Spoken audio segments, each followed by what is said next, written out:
Hey, what's up, everybody? This is an open discussion with C3 Films. My name is Chris, and this is. Cheryl.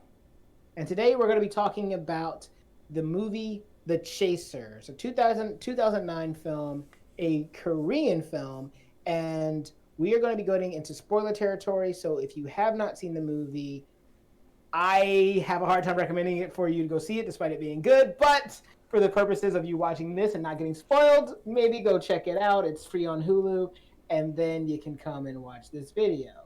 So, However, let, if you're anything like me, watch it. You're gonna love it. there you go. And you know how Cheryl loves things that end in misery. So, Yes. that being said, I can now tell you this. I watched this movie by myself, Oh as no. you, but I watched it by myself before going to bed. Oh It was no. the last thing I was watching before I would go to sleep, and it was like 2:30, 3 a.m. by the time I was done with the movie, about to go to bed, and I went to bed angry. I went to bed so angry. Oh my I was gosh. so upset. That's so funny. So, okay, so when I watched it, I wanted to watch it with my boyfriend, but he was like, "No, I don't want to watch it. I know how Korean movies are. Apparently, it's like a thing that they're known for." Yeah. And so he didn't want to watch it. So he was watching a different movie, and with like headphones, and I was watching this movie, and he was it like 20 minutes in? I'm just like screaming and crying and like cringing. Like I could not crawl like back far enough into the couch. And my boyfriend just hears me and he's like looking at me and he just starts laughing at me because he's like, it's a Korean movie. And and I like paused it. Like I don't know, actually I didn't pause it. He walked over and he paused it and he was like, just don't watch it. Just tell Chris that you couldn't watch it. And I was like, no, no, no, it's almost over. Like this part is almost over. I'm just gonna tough it out, and I just won't watch when he's doing the chisel thing. And so I kept going. I was like, it's not so bad. It's not so bad.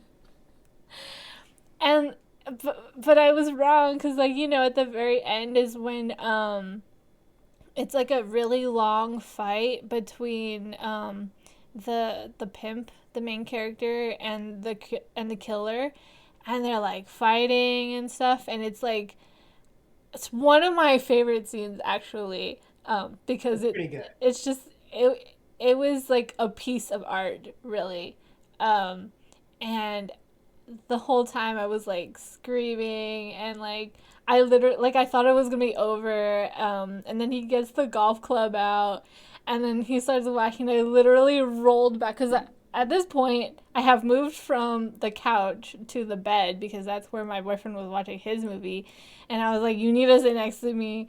And then like I literally like rolled over on my back and I was like screaming. I was like,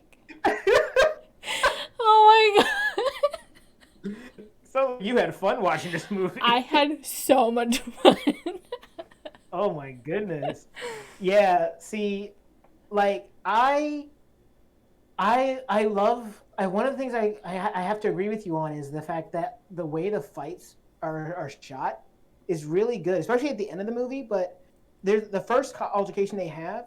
This isn't like a martial arts film, so this movie is raw with the fights, and it feels realistic. Like even when they're grabbing at each other and trying to like get on top of each other, the way they're struggling doesn't look choreographed. It doesn't look clean. It looks messy, but it gives you that feeling of grit and realism. Like this is something that is actually happening, which adds to the rest of the nature of the film, which makes the film so horrifying in some ways to watch. Um, the movie is one half kind of murder mystery, who done it, kind of like catch the killer type thing, and the other half of the movie is um, is a rescue movie of we have a time limit to get to this character to save this character before the thing happens, and the movie the premise of the movie is that basically you have this ex cop, ex detective who is now a pimp, who basically sends one of his workers to work to go to somebody's house, and that person just so happens to be a serial killer. And then the serial killer doesn't finish the job, has to leave the house because of things happening, and then that pimp who is looking for his girl and that serial killer come into conflict with each other and come into connection with each other. And the rest of the movie basically is about proving that this guy did the thing and finding the girl that he did it to. And it's surprising, but it works very, very well. Absolutely. I was completely caught off guard because when the main character and the killer first um, cross paths, they actually, like, he actually figures out that this is the killer. And it's like 30 minutes into the movie, and I think the movie's about 2 hours long. So I was Yep. like, what is this movie gonna be about? Like, what's gonna happen? What's going on? Like, I just didn't see it coming. And then he admits to the murder. And like, That caught me off guard. I was like, wait, he just said that he did it.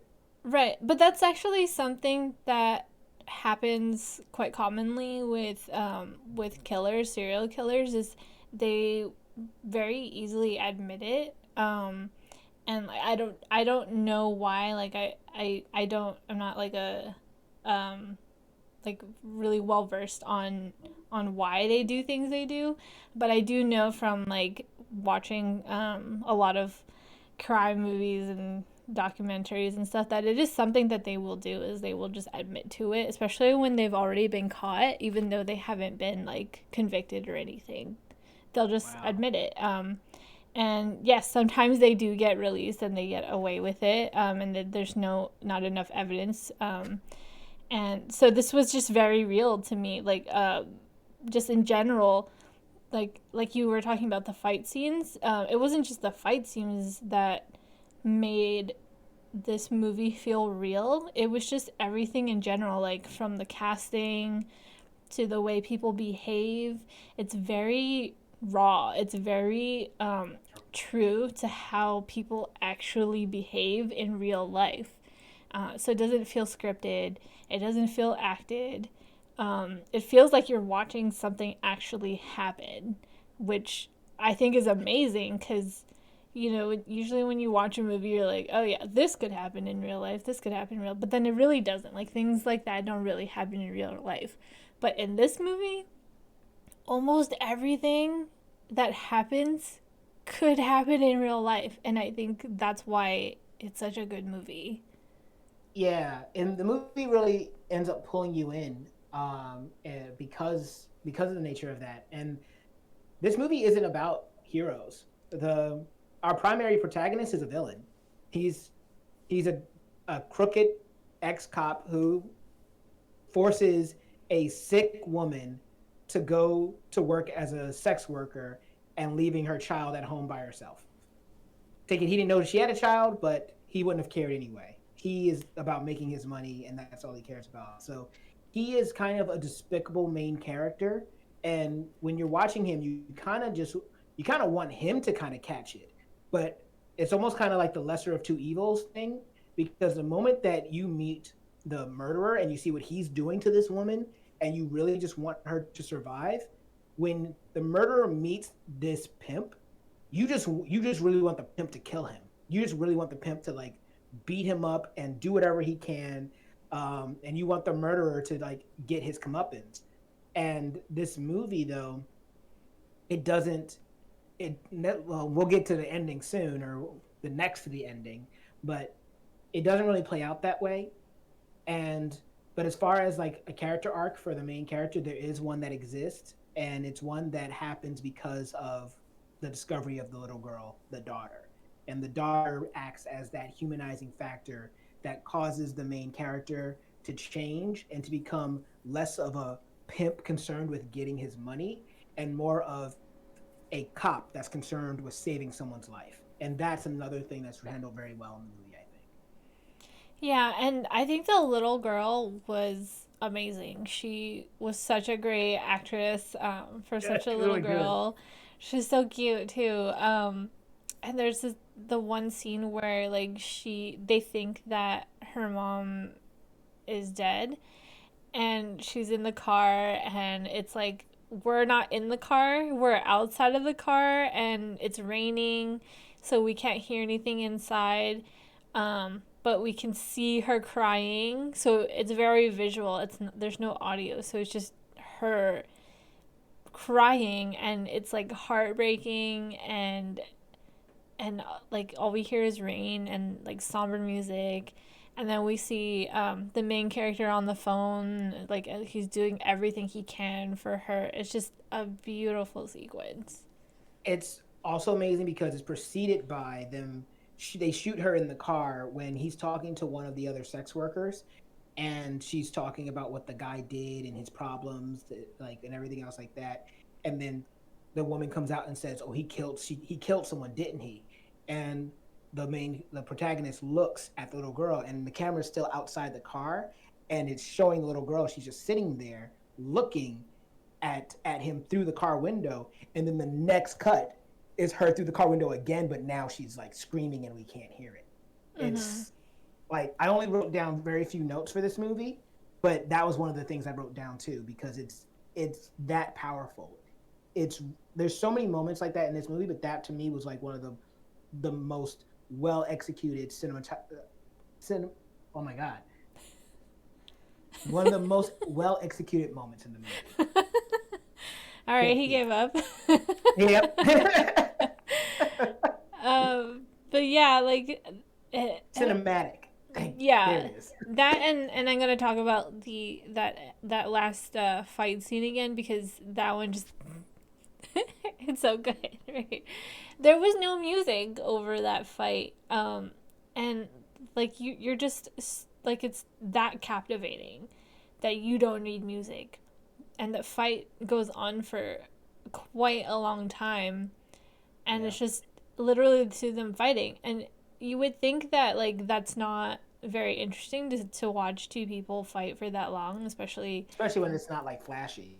yeah, and it's not like excite like you said, not flashy. It's not exciting. It's not like a lot of special effects or anything. But it tells you a lot. It gives you a lot of information.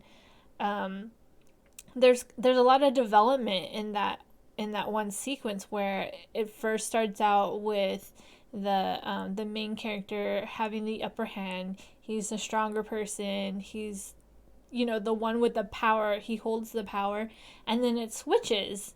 Then it becomes both of them fighting for their lives against each other. And then there's like different weapons and stuff. There's like a moment where he sees the head in the fish tank, and that like distracts him, and I think that's when the roles twist or the roles change, and that's when he loses the power and he doesn't have like the upper hand anymore. And I think like that's like the moment where he realizes this is real, like I'm not messing around anymore. This guy actually killed someone that I know, and then it becomes scary because that's the Yeah. first time he's ever had a shred of real hard evidence that this guy is a murderer. It Yep. happens at the end of the movie. Into the movie, and I'm not the type of person that yells at movies a lot unless I'm watching a horror film with friends because that's just fun.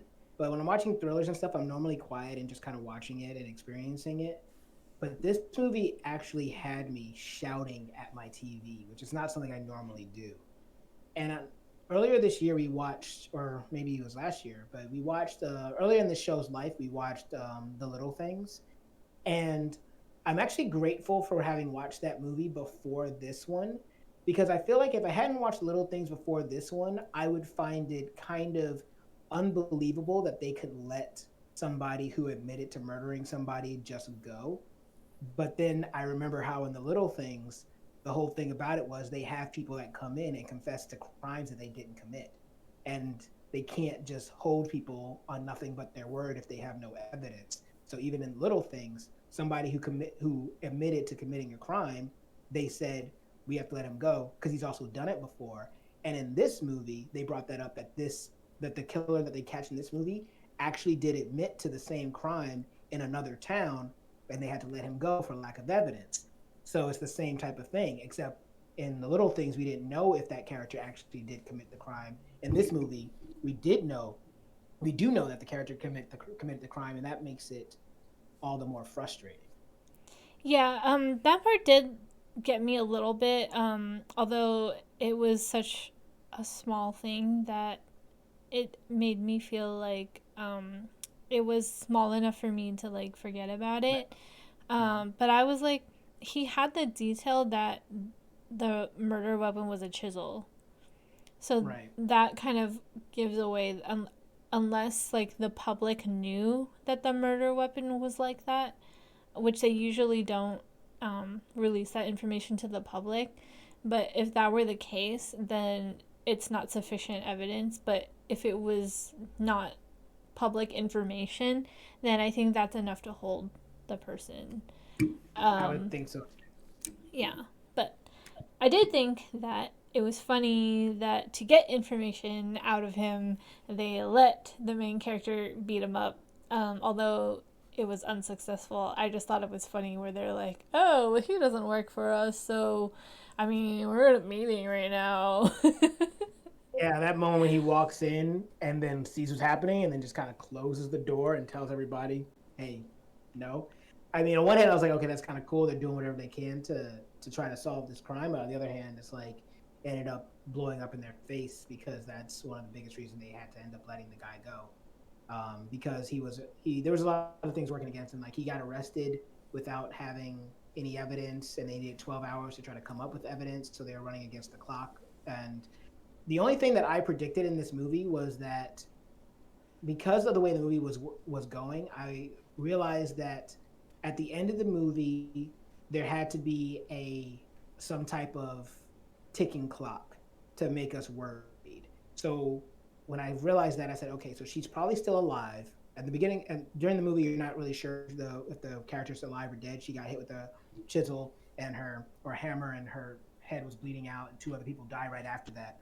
Um, but when you do find out that she's alive, it it basically it kind of proved my what I was suspecting, which was that by the end of the movie she was going to escape or be at least trying to escape and needed to either get away before the guy got there or the main character was going to have to get there before the guy got there. But then the movie surprised me because then she actually does escape on her own, which I wasn't expecting. I was expecting one of the two guys to get there to just have to save her and she would still be in the house, but she actually gets away.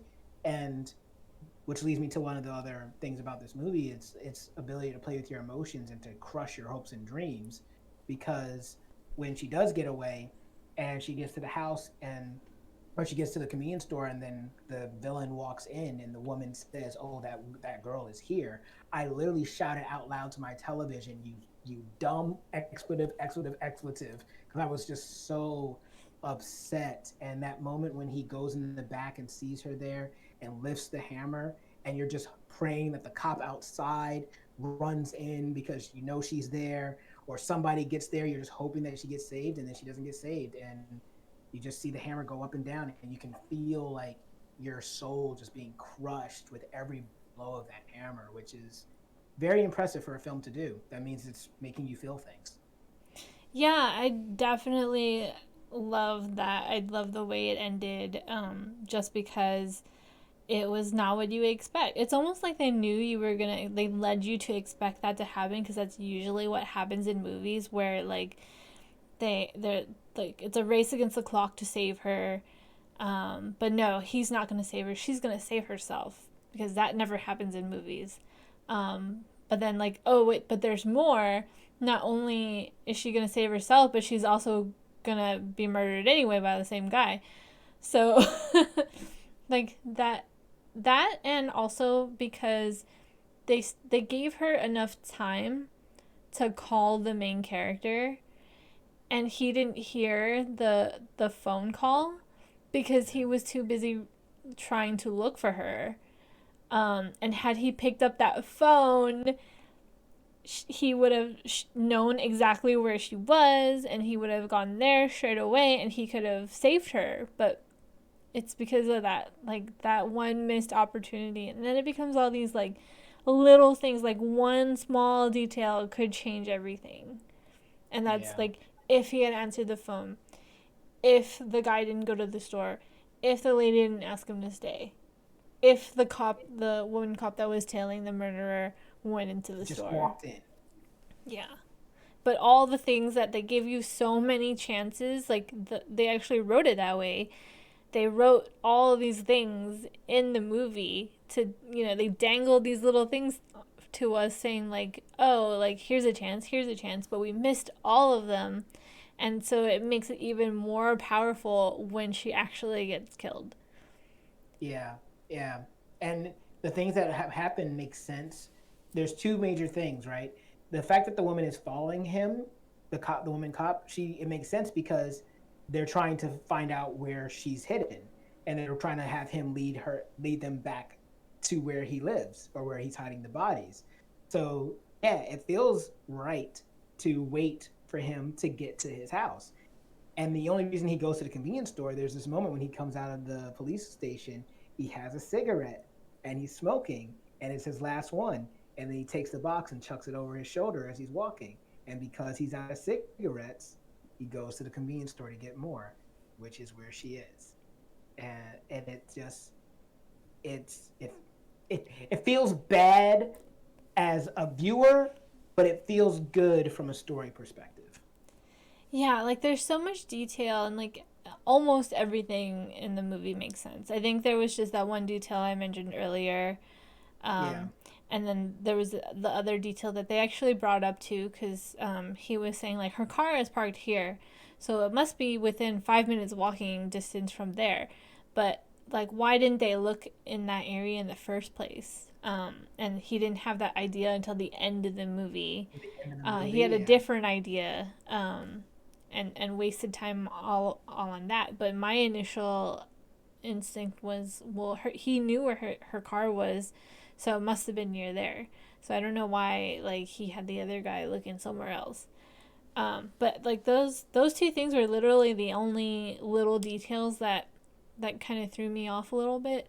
But everything else like made sense. All these little details, and they're not like significant details. They're like casual everyday details. Like you run out of cigarettes, you go buy cigarettes. It's not like a diabolical plan, like, oh, I'm gonna go to the grocery store or something like that. Or like they didn't like force an insert thing where he's like, I need to go shopping, and then like he goes, they do that in movies all the time. Um, but everything was just so natural. Like thing happened, then we react every day by doing this thing, and that was basically the entire movie. It's all like things happen and then we react, or the characters are reacting in a natural way.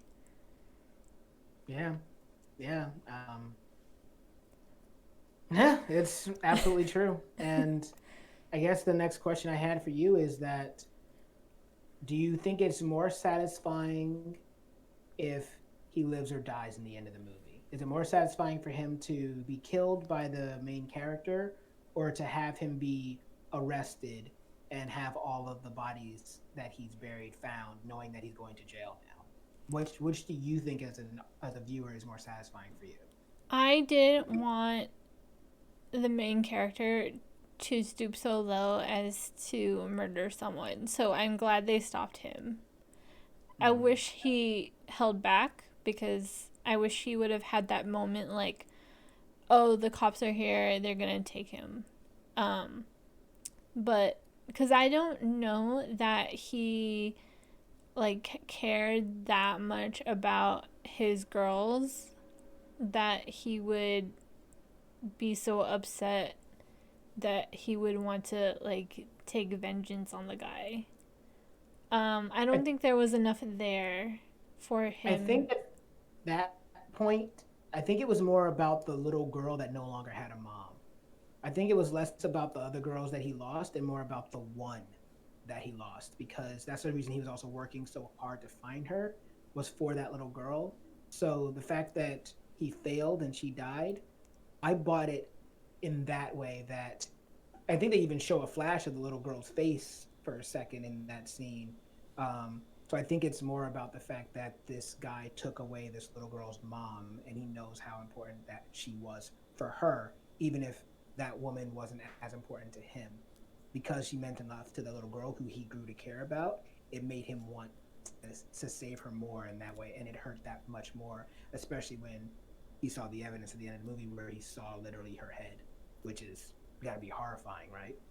Yeah, but I guess I think that if he had grown to really care about the little girl, which I would agree on, that Mm-hmm. he would kind of like take it upon himself to then be that girl's guardian. But he can't do that if he murders someone in front of everybody. So I don't think he's thinking that far ahead in that moment.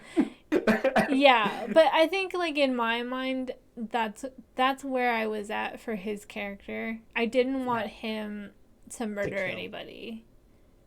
I mean, I guess in a way you got your wish, and the movie ends with him going back to the little girl, and he's holding her hand, so it does imply that he might be taking care of her in the future, which is, I guess, somewhat of a happy ending. I feel like I'm a little bit more destructive. I really wanted him to get a taste of his own medicine. I was like, you like bashing women's heads in? Fine. Let's see how you like it when I bash your head in. Like, I really wanted vengeance. And I think that's something that, I mean, that the movie might be making a statement on that as well, right? You as the viewer or anybody's desire for vengeance as opposed to justice. I didn't care about justice at that moment. I wanted him dead. But the fact is, objectively, him being arrested and having all of his like the skeletons in his backyard or front yard being literally dug up so that multiple people, multiple families can have closure and he can actually pay for all of those crimes as opposed to just one is objectively the happier ending. But in the moment, I felt like I wanted him to die because I felt so crushed when Minji, the mother, when she died. I was like, that hurt me so much in the movie that I just watched the rest of the movie feeling like I was just soulless, you know? Sometimes I think that I'm gonna get real dark here. I think death is too easy. Um, so I mean, that's I fair. also you can't right a wrong with a wrong. Oh yeah, they say like two wrongs don't make a right, but one wrong doesn't make a right either. But two wrongs at least makes me feel better. But yeah, what really got me though was when he called the dog over and then he killed the dog too. That crushed me. I was like, this movie's dark. Because the dog got him caught. That Yeah, was the the reason dog why. got him in trouble. Yeah, literally just the dog and the women, the seeing the dog, and then him not wanting to risk them going and calling the cops or anything. He had to let them in so that he could kill them. Yeah. Um, It was literally the dog. If the dog was not there, none of this would have happened. nope, They just would have never exactly. found the mom. Yeah. So he literally killed the dog to make up for his mistake. Once again, something that makes sense. They don't have to explain it. You understand. He's not killing the dog because he's just vicious, which he is, but that's not the reason he's killing the dog. He's killing the dog because the dog just caused him to like have the worst day of his life. Mm-hmm. So, and this movie takes place over the course of literally a day. It's like literally a night to another night.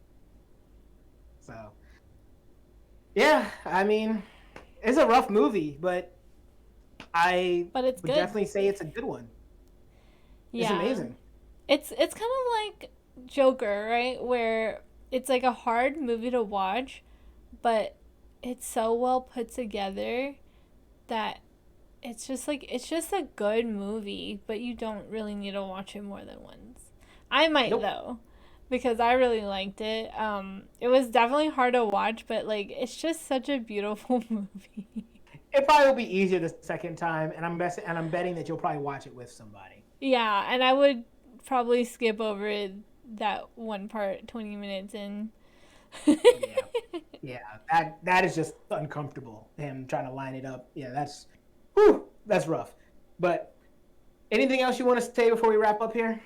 I think it's safe to say I would deem this one of the best movies that we had watched during our showtime. I I agree. I agree. Objectively, it is just an amazing film. It's just the thing of it's not a feel good movie. You're not gonna necessarily feel good when you finish it. Like I said at the start of the episode, I went to bed angry, but I wasn't going to bed angry because I thought it was a good was because I thought it was a bad film. I went to bed angry because the film made me feel things. It made me connect with these characters. It made me feel emotions. And if that's what your movie does, whether at the end you feel good or bad, that's an achievement. That's what you want. You want your people. If the people that are watching your film don't feel anything, then you failed in what you were trying to do. But if you can make them feel something, whether it's anger, hate, love, sadness, then you did your job. And that's what this movie did for me. Yeah. And I guess I feel like I really connected to the characters because they looked like real people and they acted like real people, and we don't get that very often in movies. So I really appreciated that. Exactly. Not a stylized version of humans. It's just us. So, but yeah, that was us talking about The Chaser. So, have you guys seen it? Did you see it when it came out? It's on Hulu if you want to watch it. And for those of you who have seen it, what did you think about it? Did you think it was a great movie like we did? Was it too much for you? Do you like watching a lot of Korean films and this kind of style of storytelling and how dark it can be sometimes? Regardless, whatever you thought, comment below. Let us know. And while you're down there, if you give us a like, share, and subscribe. Even if you don't, though, I've been Chris, and this has been Cheryl, and we'll see you all next time.